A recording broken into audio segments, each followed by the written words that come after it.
বলছি good morning, সবাই কেমন আছেন? আমি একটি বাসক গাছের ঠাল রোপণ করেছিলাম, মাশাআল্লাহ গাছটি হয়েছে। দেখেন পাতা ছাড়তেছে, মাসখানিক হবে ঠালটি লাগিয়েছি। গোড়ায় ধইনা পাতা দিয়েছিলাম, ধইনা পাতা। এই যে আমার ক্ষুদ্র গার্ডেন দেখেন, দেখাচ্ছি আপনাদের। ওটা হলো অর্নামেন্টাল প্লান্ট, ফেলনা জিনিস দিয়ে করেছি। আর এই যে টমেটো, লাউ বীজ লাগিয়েছিলাম, চারা হচ্ছে। এটা অপরাজিতা,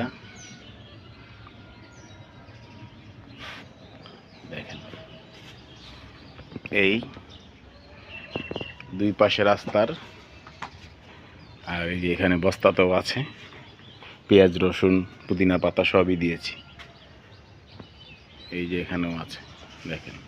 আর আম গাছে কি পরিমাণ মুকুল এসেছে দেখেন, কি পরিমাণ। ছোট্ট একটি গাছে, গাছটির বয়স 5 বছর।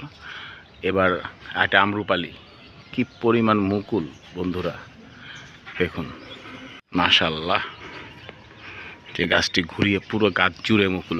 জৈব সার ব্যবহার করেছিলাম, তার ফল এইটা। এই যে গাছের গোড়া, ওই আমার বাগান। হাতে ধনেপাতা দেশিটা, কি ঘ্রাণ। আর গাছে মুকুল বলে বোঝানো যাবে না কি পরিমাণ মুকুল এসেছে। এই যে আমি হাত দিয়ে দেখাচ্ছি, এই যে দেখেন, গোড়া থেকে আগা পর্যন্ত এই ছোট্ট একটি গাছে জৈব সার ব্যবহার করার ফলে। এই যে গাছের গোড়াটা দেখাচ্ছি, মাত্র 5 বছর।